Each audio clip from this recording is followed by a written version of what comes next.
Dana, thank you. So May is National Stroke Awareness Month. Dr. Christopher Baggott from SSM Health here with us today to talk more about it. Good morning, doctor. Thanks for being with us. Good morning. Thanks for having me. So let's talk about strokes. You know, a lot of people maybe have some confusion about what they are because there's a whole big umbrella that kind of focuses on what they actually are. Can you talk to us about that? Sure. A stroke is when something happens with the plumbing system that delivers blood and nutrients to the brain. With the plumbing system, I like that. And just like with any plumbing system, there can be a clog or there can be a leak.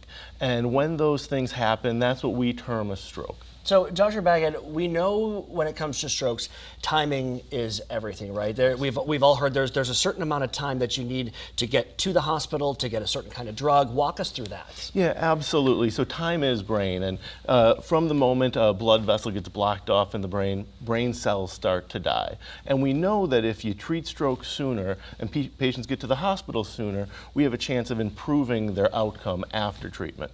The treatments that we use are medications that can break up clogs in the brain, in those blood vessels to restore blood flow and nutrients to the brain, or even procedures where we can go through the network of arteries that leads to the brain and pull blood clots out, opening the brain, the blood vessels to the brain, and hopefully salvaging function when someone's having one of these medical emergencies. So what are we looking out for when it comes to symptoms? Let's say you think you may be having one, or you see someone who you love at home may have. What are we looking for? Absolutely. We ask the community at large to really be aware of the acronym we call Be Fast. We're looking for problems with balance, problems with the eyes, problems with the face, the arm, speech, and if you see any of those problems, it's time to call 911. Okay, talk to us about something like face drooping, things like that. Yeah, so if somebody has a sudden onset problem moving one side of the body or the other, a sudden problem seeing, a sudden problem with double vision,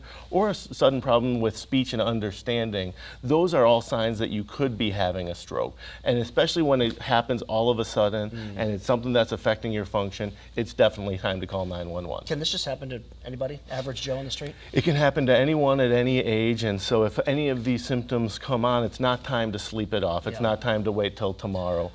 What about prevention? Prevention. So there are lifestyle prevention things that we focus on, like staying active, avoiding trans and saturated fat diets. There are patient-specific things like watching cholesterol, watching diabetes, not smoking, limiting alcohol intake. And then if you've worked with your doctor and you have had a stroke or a mini stroke, very often there's a recommendation for specific blood thinners. So keeping up with regular checkups to help reduce your patient-specific risk factors is very important. How common are these? These strokes happen, daily in my world. Certainly, they affect a significant portion of the population. They're one of the leading causes of disability and death in America. So get it treated fast. Right away. We'd like to see that. Dr. Baggott Absolutely. from SSM Health. Thanks for being with us. Happy to be here. We Thank you. appreciate it. Okay, we're back after the break. Stay with us.